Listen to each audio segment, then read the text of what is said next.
Tonight on KPBS Evening Edition, efforts to fight homelessness in Hillcrest.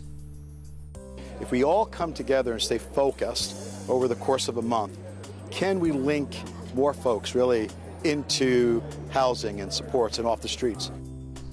How the community is helping people without homes find shelter. Governor Gavin Newsom announces he's pulling the National Guard from the southern border, where the troops will be redirected. Plus, world-renowned oceanographer Walter Monk has passed away. We take a look back at his life and his legacy. KPBS Evening Edition starts right now.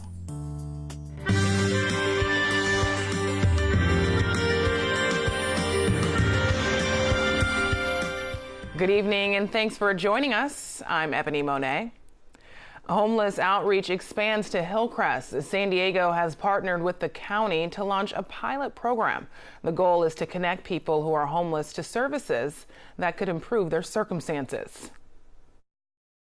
Here in Hillcrest, the city, county, and local nonprofits are stepping up their efforts to help people living on the streets get connected to services and eventually get them into housing. If we all come together and stay focused over the course of a month, can we link more folks really into housing and supports and off the streets? San Diego County Health and Human Services Director Nick Mascioni says if people don't want housing, they might be able to be connected to things like health insurance or food assistance. It's when they're ready.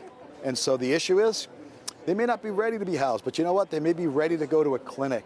They'll go to the center and get some services. Daniel Washburn has been living on the streets for the last 6 years and was able to talk with reps from the pilot program being dubbed Connect Hillcrest. The manner in which that they approached me allowed me to receive the information that they had to offer and actually not feel like I was being badgered by it or being accused of being homeless or being reminded even so much of it. It brought it down to like a more personal level. And let me, like, I don't know, feel comfortable, like, with what they're saying instead of, like, having to, like, feel like I have something to prove or be offended by it. Washburn had initially interrupted the morning news conference, only to then be pleasantly surprised. I didn't expect them with my level of confrontation and my level of like, for them, like, three of them at once, be like, what's up? Yeah. You know, like, yeah, okay, you're mad. Okay, I get it. How are you? You know, like, whoa, okay, back up. All right. Washburn says living on the streets is a constant struggle, and he doesn't want to do it anymore. Today was just more or less like, all right, you're talking about it, and, like, I'm ready for it. And I don't want to hear a bunch of bullshit. Like, I want to hear, like, how, like I want to know that it can happen. I want to feel like what you're saying is true and that I can trust it, because like I can't trust anything in my life right now or anyone. Washburn sleeps in the Hillcrest area and makes some money building and selling bikes and doing other odd jobs. Like I've led the life for long enough to a point and extent that I just don't want to anymore, you know. Like, I know I'm better than that. In a month, county and city officials will evaluate the outreach program and see if it can be expanded or possibly replicated in other areas. Matt Hoffman, KPBS News.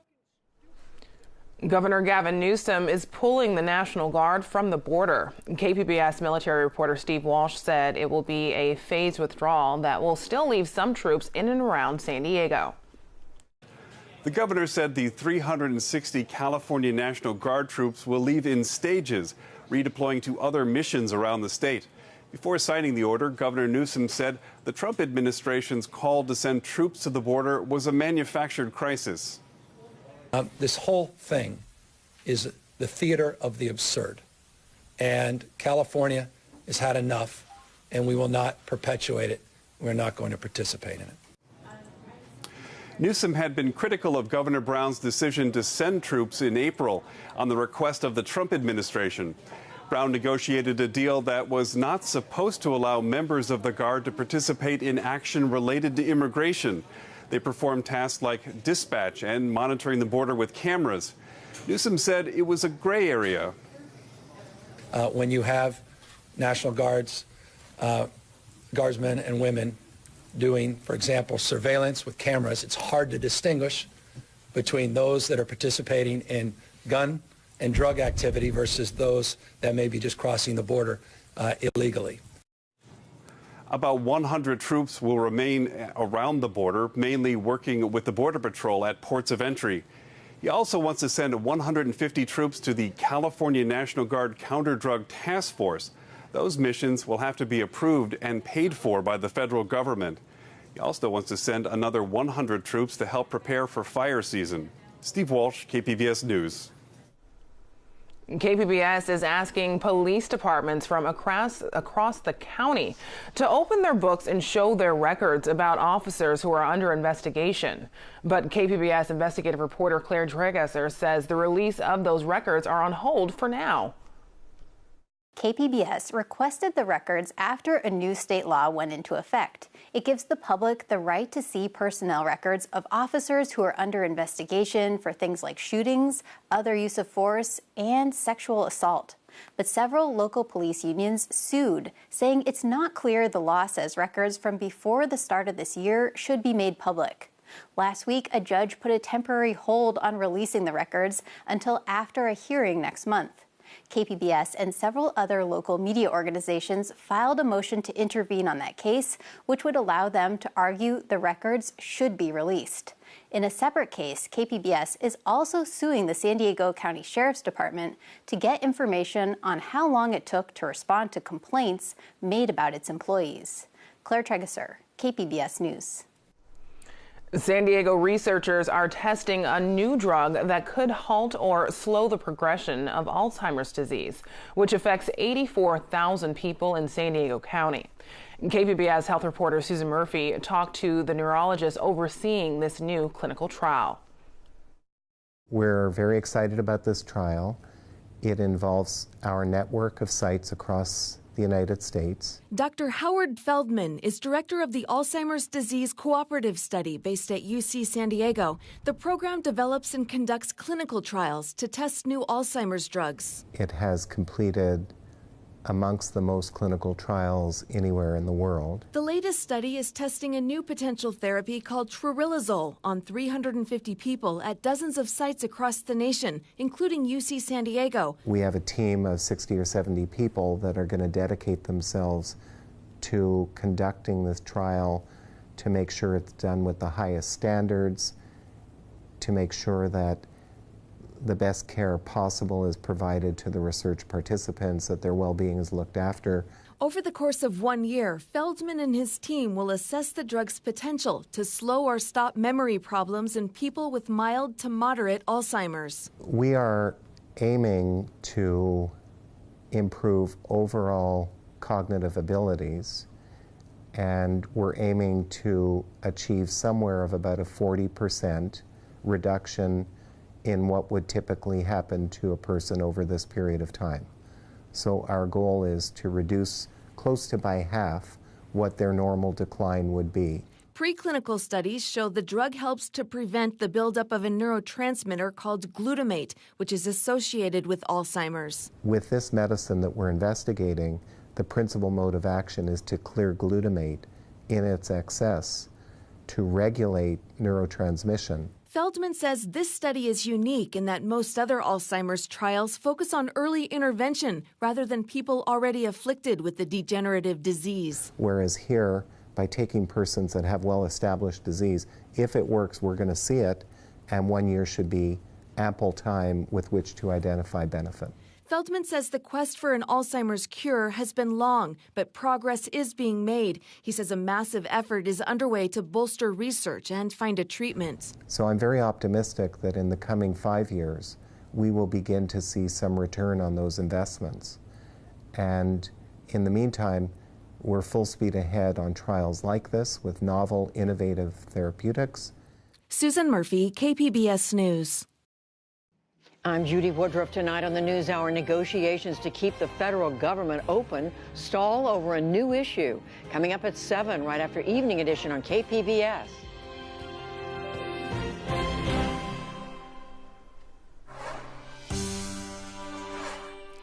People are remembering Walter Munk. The world-renowned oceanographer died 3 days ago. Tonight, let's take a look back at Monk's 2017 conversation with KPBS reporter Eric Anderson. Monk was a research giant who had a career, in fact, filled with scientific discovery that was fueled by his intellect and curiosity.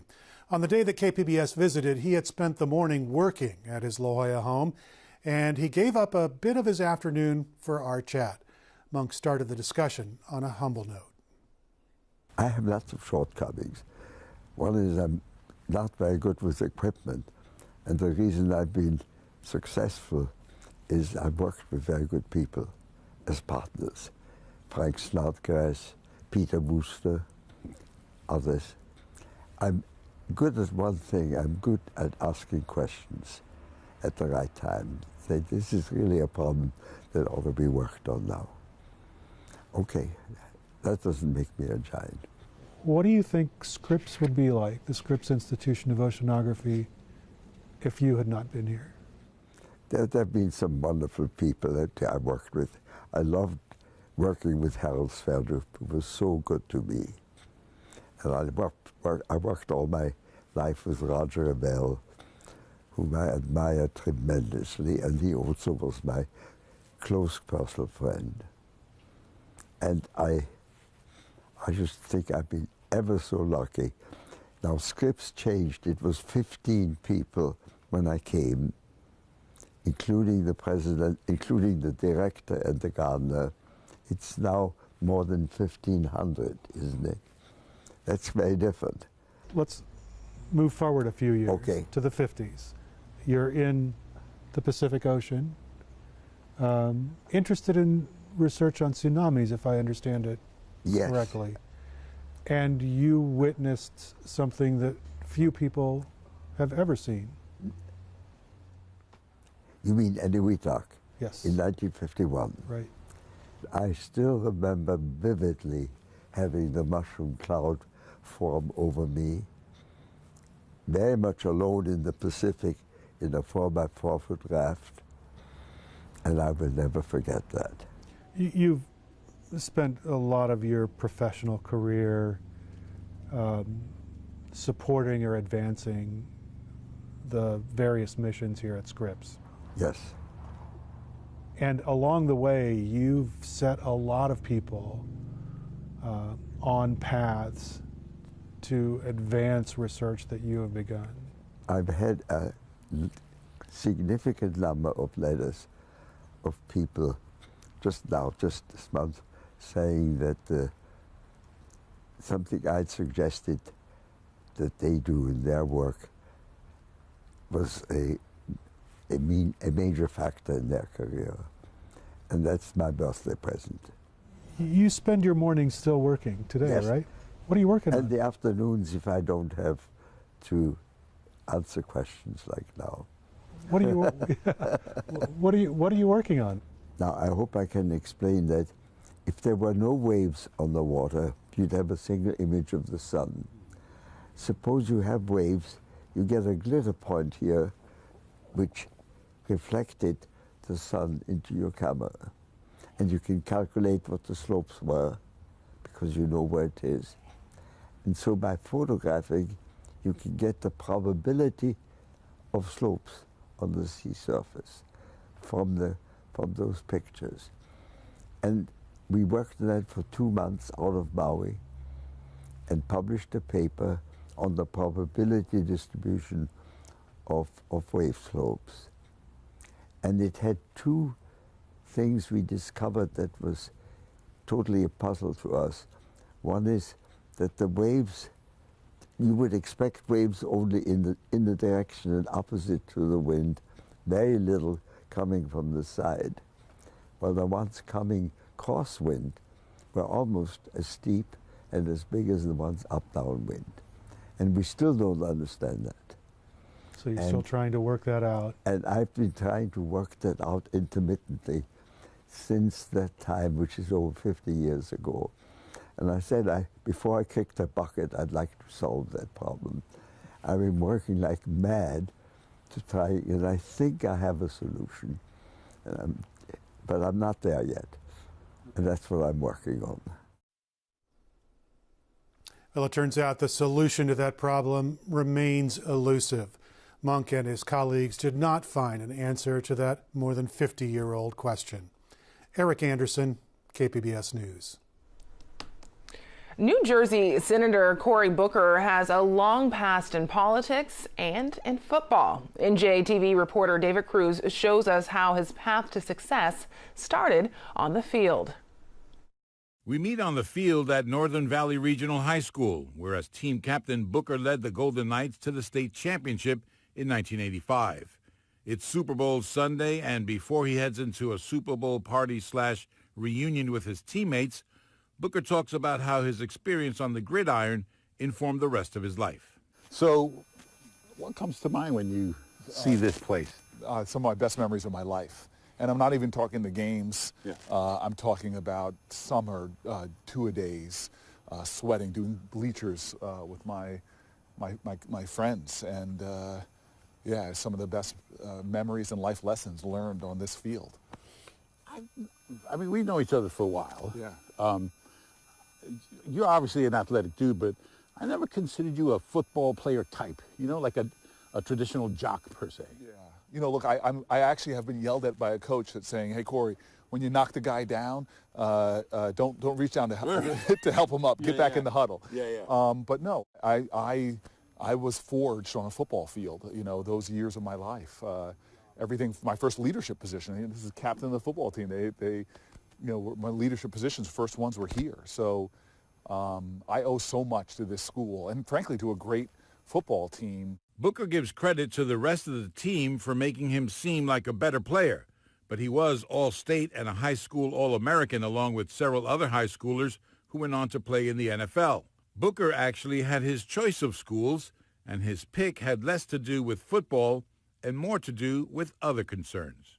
So you got a full ride to Stanford. Why did you choose Stanford? You know, that year it was the #1 academic school in the nation above Harvard and Yale, and I felt if you get a full scholarship to Pac-10 Division I football at the best academic school, that this is going to be a great combination for because you were thinking past college football. Yes. Right? Yes. Even thinking that if you were good enough to get a pro career, that would just help finance your further education. Exactly. I knew that even in the pros, it's, you know, not that long. And yeah. You're lucky if you get 5 seasons. Yeah. And I wanted to make sure that I had the best foundation possible to do other things in life. Booker had an unremarkable career at Stanford, a role player on a powerhouse team that featured future NFL pros. After 4 years of eligibility, though, his collegiate football career was over. You got cut. Did you get cut in the last season? Well, in the end, Denny Green, I had a 5th year of eligibility, and he didn't invite me back to the team, which shocked me and a lot of people. But it ended up being one of the best things that could ever happen to me because I don't think I would have been a Rhodes Scholar if it wasn't for. Tell that story because you found yourself with all this free time, right? Yeah, it was. In other words, I had a 5th year of eligibility. Denny Green was trying to clear out some of the Elway players, I think, to get more recruiting opportunities. Elway, the previous coach. The previous coach, and he stuns me, and by telling me I'm not invited back. It was probably one of the first times I ever felt like I was failing at something. And but yet at the same time, I had this incredible professor who said to me, "This is a great opportunity for you. Get your master's degree, apply for a Rhodes Scholarship." And I suddenly found myself like a civilian. I'm like, wait a minute, this is a sport that took 50, 60 plus hours a week, and now I had all this free time. And it was an incredible intellectual period for me because I got more reading and studying done, and then had the freedom to apply for a Rhodes Scholarship, which gave me this incredible journey to Oxford University. To start to see the world and yeah. Get a world view. Yes, because for the first time ever, I got to travel overseas. I was one of those guys that never really had that opportunity. So it was a mind, you know, I really do believe sometimes when God closes a door, he'll open another one for you. Are you thinking at that point, well, what are you thinking at that point? You just want to learn and think and be, or are you thinking, I want to be president of the United States? No, God. You know, at Stanford, I found what I felt was my calling, which was working in inner city communities. I was working in East Palo Alto, and really just was just so compelled. It changed my whole course of study to study urban issues, study American government, study a lot of the challenges, the unfinished business of our country. And so I thought I was going to come back and start a nonprofit after my education and move to Newark to do that. Was the plan always to come back to Newark, or at least inner city New Jersey? Yeah, I'm a Jersey boy, and I just love this state. And you know, I knew Newark already, and I knew the contrasts between opportunities a lot of my friends and I enjoyed, and some of them that they didn't. In fact, I still remember when I was a mayor now, I was coming back here for an event, and one of the security detail... Coming back here? Here, yeah. One of the Newark cops, and he came up here and he said, "Is this a college campus?"